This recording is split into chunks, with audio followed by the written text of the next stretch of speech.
पूजा, जिसकी अभी अभी शादी हुई है, अपनी आंखों में नई नवेली दुल्हन के हजार सपने सजाए अपने ससुराल की दहलीज पार करती है। लेकिन शादी की पहली ही रात उसके साथ कुछ ऐसा घटित होता है जो उसकी रूह तक को कपा देता है। एक ऐसा भयानक सच जिसकी उसने कभी अपनी सबसे डरावनी कल्पनाओं में भी उम्मीद नहीं की थी। सहमी और टूटी हुई पूजा जब अपनी आखिरी उम्मीद अपनी जेठानी कमलेश के पास हिम्मत जुटाकर अपना दर्द बयां करने जाती है तो सांत्वना के बजाय उसे इनाम में मिलता है चेहरे पर एक जोरदार थप्पड़। पूजा जमीन पर गिरकर बिलख बिलख कर रोने लगती है। आखिर एक नई नवेली दुल्हन के साथ इतना बड़ा धोखा और जुल्म क्यों हुआ? यह कहानी आपको झकझोर कर रख देगी और अंत में एक बहुत गहरी सीख भी देकर जाएगी। लेकिन इस खौफनाक रात तक बात कैसे पहुंची, इसके लिए हमें कहानी के पन्नों को थोड़ा पीछे पलटना होगा। कहानी की असल धुरी है कमलेश। कमलेश एक जिम्मेदार गृहिणी है जो एक भरे पूरे परिवार को संभालती है। उसके परिवार में उसका पति, एक छोटी बेटी, सास, ससुर, एक खामोश दादी और उसका देवर अरुण है। कमलेश के लिए अरुण सिर्फ एक देवर नहीं बल्कि उसके सगे बेटे से भी बढ़कर है। वक्त अपनी रफ्तार से आगे बढ़ता है। अब अरुण जवान हो चुका है और पूरा परिवार उसके लिए रिश्ता देखने जा रहा है। जिस लड़की को देखने पूरा परिवार जा रहा है उसका नाम है पूजा। इंग्लिश ऑनर्स में बीए कर चुकी पूजा अपनी बातों और आत्मविश्वास से सबका मन मोह लेती है। जब वह अपनी मीठी आवाज में एक अंग्रेजी गाना गाकर सुनाती है तो मानो पूरा परिवार उस पर फिदा हो जाता है। अरुण तो जैसे उसे देखते ही अपना दिल हार बैठता है। लेकिन इस पूरे कमरे में एक शख्स ऐसा था जिसके चेहरे पर खुशी की जगह एक उलझन थी। कमलेश को पूजा का यह मॉडर्न और बेबाक अंदाज बिल्कुल रास नहीं आता, लेकिन अरुण की खुशी और उसकी जिद के आगे कमलेश को झुकना ही पड़ता है। मन मारकर ही सही, वह इस रिश्ते के लिए हामी भर देती है। उसी दिन चट मंगनी पट ब्याह की तर्ज पर धूमधाम से रिंग सेरेमनी हो जाती है। पूजा की उंगली में अरुण के नाम की अंगूठी सज जाती है, लेकिन किसी को नहीं पता था कि यह खुशियां सिर्फ एक रात की मेहमान हैं। अगली सुबह कमलेश अपनी सास के साथ ऑटो से कहीं जा रही होती है। अचानक रास्ते में उनकी नजर एक भारी भीड़ और शोर शराबे पर पड़ती है। कुछ लोग सड़कों पर विरोध प्रदर्शन कर रहे थे। तभी भीड़ के बीच कमलेश की नजर एक ऐसे चेहरे पर पड़ती है जिसे देखकर उसके पैरों तले जमीन खिसक जाती है। वह सरेआम भड़क उठती है और हुक्म सुनाती है कि ये सब नौटंकी तुरंत बंद करो। गुस्से से आगबूला कमलेश आगे बढ़ती है। पूजा का हाथ झटक कर पकड़ती है और उसकी उंगली से सगाई की अंगूठी बेदर्दी से खींचकर निकाल लेती है। एक ही पल में, एक झटके में उसने वो रिश्ता तोड़ दिया जो कल ही जुड़ा था। जब कमलेश यह तूफान लेकर घर लौटती है तो घर में कोहराम मच जाता है। कमलेश का पति उसे आईना दिखाते हुए कहता है कि जो रायता तुमने बिना सोचे समझे फैलाया है उसे अब तुम्हें ही समेटना होगा। बेचारा अरुण भी लाख मिन्नतें करता है, समझाने की कोशिश करता है कि पूजा की सोच गलत नहीं है, लेकिन कमलेश अपने गुरूर में अंधी हो चुकी थी। उसके कानों पर जूं तक नहीं रेंगती और वह किसी की एक नहीं सुनती। कुछ देर बाद कहानी में एक खूबसूरत और जज्बाती मोड़ आता है। अपने रिश्ते को बचाने और अपनी बात समझाने के लिए पूजा खुद कमलेश के पास पहुंचती है।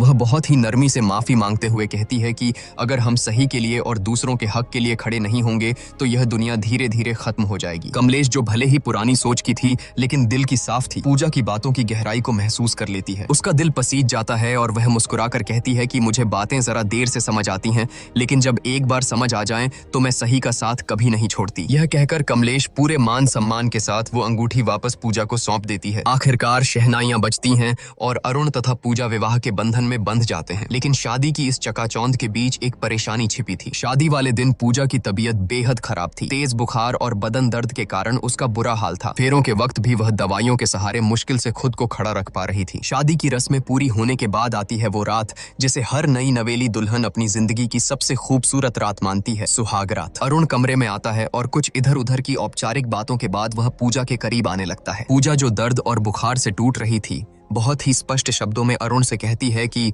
मेरी तबीयत बहुत ज्यादा खराब है, मुझे तेज बुखार है और पूरा शरीर दर्द से टूट रहा है। प्लीज आज हम कुछ भी नहीं करेंगे। लेकिन अरुण पर जैसे हवस और पति होने के गुरूर का भूत सवार था। उसने पूजा की एक न सुनी। पूजा के लगातार मिन्नतें करने, रोने और मना करने के बावजूद अरुण ने अपनी मर्दानगी के अंधे नशे में उसके साथ जबरदस्ती की। नई दुल्हन के वो सुनहरे सपने उसी बिस्तर पर बुरी तरह कुचल दिए गए। सुबह की किरणें कमरे में आईं, लेकिन पूजा की दुनिया में हमेशा के लिए अंधेरा छा चुका था। वह दर्द और सदमे से कराहते हुए बस रोए जा रही थी। अरुण उसे चुप कराने की कोशिश करता है, मानो कोई बहुत मामूली बात हुई हो। वह बड़े हक से कहता है कि अरे मैं तुम्हारा पति हूँ, यह तो मेरा हक है। शादी के बाद तो यह सब होता ही है। यह सुनकर पूजा के अंदर का दर्द एक चीख बनकर फूट पड़ता है। वह बिलखते हुए अरुण की आंखों में देखती है और कहती है कि हक तूने मेरा किया है। शब्द सुनकर अरुण सन्न रह जाता है, लेकिन अपनी घिनौनी हरकत पर शर्मिंदा होने के बजाय उसकी मर्दानगी को चोट लग जाती है। वह गुस्से से आगबूला होकर कहता है कि अगर तुझे लगता है कि मैंने कुछ गलत किया है तो जा बाहर और चिल्ला चिल्लाकर सबको बता दे। यह कहकर वह निर्दयता से पूजा को कमरे से बाहर निकाल देता है। रोती कांपती पूजा जैसे ही कमरे से बाहर आती है, उसकी नजर आंगन में खड़ी कमलेश पर पड़ती है। कमलेश घर की और पड़ोस की कुछ औरतों से बात कर रही थी। पूजा के कानों में कमलेश की आवाज पड़ती है कि औरतें जितना किसी बम के फटने से नहीं डरती, उतना अपनी इज्जत का तमाशा बनने से डरती हैं। यह एक वाक्य पूजा के सीने में किसी जहरीले तीर की तरह चुभ जाता है। उसे तुरंत समझ आ जाता है कि जिस समाज और परिवार में वह खड़ी है, वहां अगर उसने अपना मुंह खोला तो उसे न्याय नहीं मिलेगा, बल्कि इस घर में उसी की इज्जत का सरेआम तमाशा बन जाएगा। समाज और बदनामी के इसी खौफ से हारकर एक जीती जागती हक के लिए लड़ने वाली लड़की अपने आंसू पीते हुए खामोशी से वापस उसी घुटन भरे कमरे में लौट जाती है। उसके मासूम दिल में कहीं न कहीं यह उम्मीद बची थी कि शायद अरुण को अपनी हैवानियत का एहसास हुआ होगा, शायद वह अपनी गलती मानेगा और उससे माफी मांगेगा। लेकिन अरुण का रवैया देखकर पूजा के पैरों तले बची खुची जमीन भी खिसक गई। पूजा पहले से ही असहनीय दर्द में थी, लेकिन अरुण ने अपनी हवस को प्यार का नाम देकर एक बार फिर उसके साथ जबरदस्ती की। पूजा अंदर तक टूट चुकी थी। उसे समझ आ गया था कि जिसे दुनिया पति पत्नी का प्यार कहती है, वह उसके लिए सिर्फ और सिर्फ एक वैवाहिक बल था, जिसके खिलाफ वह कुछ नहीं कर सकती थी। अगली सुबह कमलेश की नजर छत की बाउंड्री पर गुमसुम खड़ी पूजा पर पड़ी। पूजा की आंखों की वीरानी और उसका खामोश चेहरा देखकर कमलेश का दिल धक से रह गया। कमलेश के लाख पूछने पर भी पूजा ने रात का वह खौफनाक सच नहीं बताया। कमलेश समझ गई कि कुछ तो बहुत गलत हुआ है और वह बिना ज्यादा सवाल किए पूजा को उसके मायके छोड़ आई। मायके पहुंचकर पूजा ने सोचा कि शायद दुनिया में एक माँ ही है जो अपनी बेटी का दर्द समझ सकती है। उसने अकेले में अपनी माँ को बीती रात की सारी सच्चाई और अरुण की दरिंदगी के बारे में बता दिया। लेकिन जो जवाब उसकी सगी माँ ने दिया,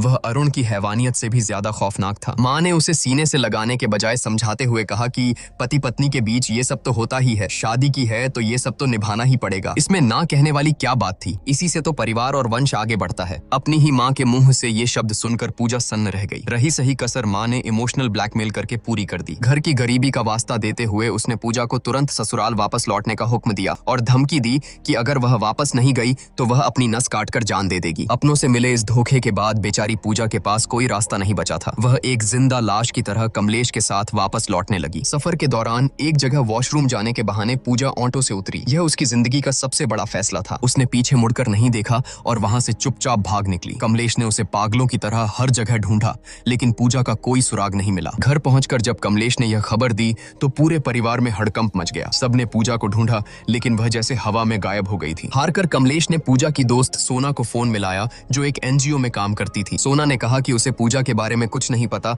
लेकिन वह उसे ढूंढने की पूरी कोशिश करेगी। आखिरकार सोना की तलाश पूरी होती है। पूजा उसे एक सुनसान पार्क के कोने में गुमसुम किसी सहमी हुई बच्ची की तरह बैठी मिल जाती है। जब कमलेश वहां पहुंचती है तो पूजा हिम्मत जुटाकर अरुण की उस खौफनाक रात की सारी दरिंदगी और सच्चाई कमलेश के सामने उगल देती है। लेकिन सालों से अरुण को अपने बेटे की तरह पालने वाली कमलेश का अंधा विश्वास सच्चाई पर भारी पड़ जाता है। सच सुनने के बजाय कमलेश का गुरूर टूटता है और वह गुस्से में आकर पूजा के गाल पर एक जोरदार थप्पड़ जड़ देती है। वह चिल्लाती है और पूजा को लगभग घसीटते हुए वापस उस कैद खाने में ले आती है। भले ही कमलेश ने पूजा को थप्पड़ मार दिया था, लेकिन एक औरत होने के नाते उसके अंदर शक का एक बीज बोया जा चुका था। वहीं दूसरी तरफ हम देखते हैं कि हनीमून के खूबसूरत वादियों में पूजा अंदर से पूरी तरह वीरान और खौफजदा थी। वह अरुण से एक आखिरी उम्मीद के साथ बात करने की कोशिश करती है, लेकिन अरुण की आंखों में प्यार नहीं, सिर्फ एक भूखे भेड़िए जैसी हवस थी। वह एक बार फिर पूजा की चीखों और आंसुओं को अनसुना करते हुए उसके साथ जबरदस्ती करता है। बेचारी पूजा उस बिस्तर पर तड़पने और रोने के अलावा कुछ नहीं कर पाती। वह जिसे अपनी जिंदगी का साथी समझकर समझाने गई थी,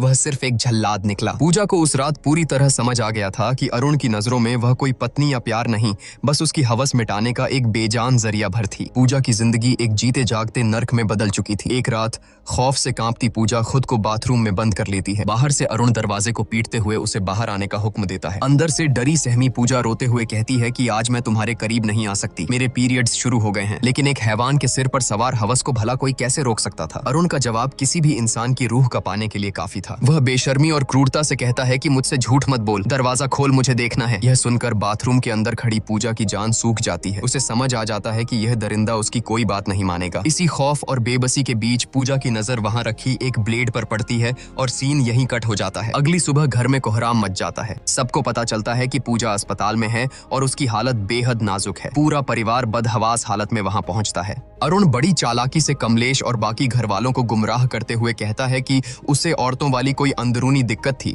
शायद उसी वजह से यह हालत हुई है। लेकिन जब कमलेश अंदर जाकर लेडी डॉक्टर से बात करती है तो डॉक्टर जो सच बताती है वह सुनकर कमलेश के पैरों तले जमीन ही नहीं खिसकती बल्कि उसका पूरा वजूद हिल जाता है। डॉक्टर भारी आवाज में बताती है कि पूजा के उन नाजुक हिस्सों पर ब्लेड से गहरे कट लगे हैं और बहुत ज्यादा खून बहने की वजह से उसकी यह हालत हुई है। यह सुनकर कमलेश सन्न रह जाती है। वह तुरंत खुद को संभालती है और घर वालों को वापस भेज देती है, यह कहकर कि वह पूजा के पास रुकेगी। होश आने पर जब कमलेश पूजा के पास बैठती है तो पूजा आंसुओं में डूबकर वह कड़वा सच उगलती है जिसने उसे इस हद तक जाने पर मजबूर किया। यह दर्द सुनकर कमलेश अंदर तक टूट जाती है। उस रात जब कमलेश घर लौटती है तो पूजा के दर्द को महसूस करने के लिए वह खुद बाथरूम में जाती है और हाथ में वही ब्लेड उठाती है। वह उस ब्लेड को अपनी त्वचा पर रखकर वही करने की कोशिश करती है जो पूजा ने किया था, लेकिन ब्लेड की हल्की सी चुभन से ही उसके हाथ कांप जाते हैं। वह ब्लेड फेंक देती है। उस एक पल में कमलेश को गहराई से एहसास हो जाता है कि आखिर वो 21 साल की मासूम लड़की किस कदर खौफ और दर्द से गुजरी होगी कि उसने खुद को इतनी खौफनाक सजा दे दी। अगले दिन जब अरुण अपनी बेशर्मी का लबादा ओढ़े पूजा से मिलने अस्पताल पहुंचता है तो उसे पता चलता है कि कमलेश पहले ही पूजा को डिस्चार्ज कराकर अपने साथ ले जा चुकी है।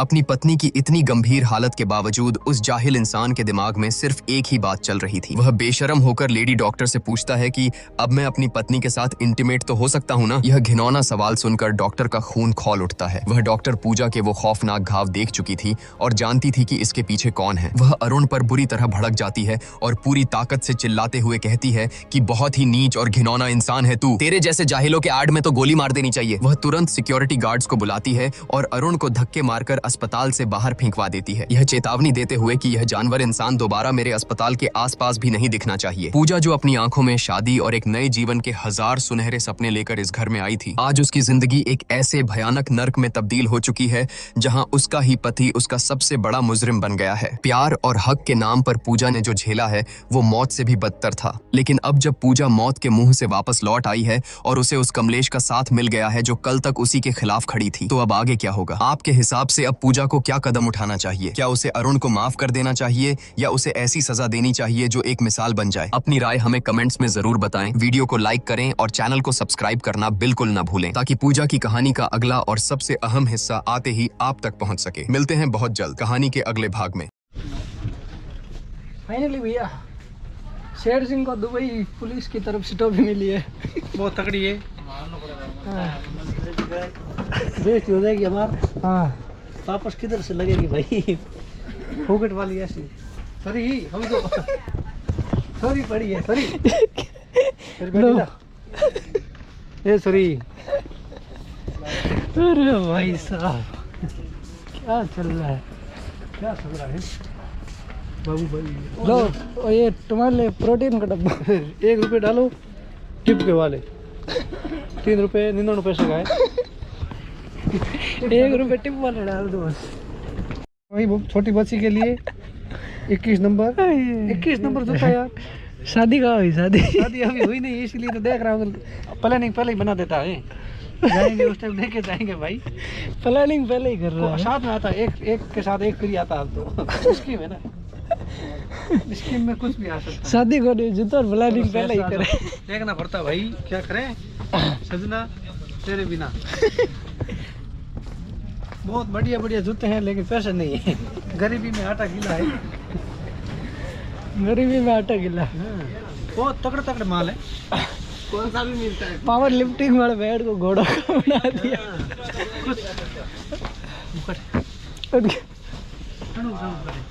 भाई भैया क्या देख रहा भाई? क्या देख रहा? चीज देख रहा था भैया। देखते हैं बच्चियों के हैं। छोटी बच्ची के लिए ये रहा ये बहुत तगड़ा है ना। ये देखो ऐसे ऐसे होता है। इसका मतलब क्या हुआ समझ में नहीं आया। अरे ये क्या है सर? ये क्या है? ये देखो भाई पावर लिफ्टिंग वाला बैग। ये बहुत बड़ा बैग। ये क्या है? ये गधों के लिए बैग है। बेल्ट है कोई मानता नहीं है ना गधे। पावर लिफ्टिंग बेड को ये डंबल से घोड़ों का बेड। ये बहुत भारी है यार। 6 किलो 6 केजी 12 केजी है या 6 केजी है? इतना तो नहीं हो सकता है यार। 6 kg है 6।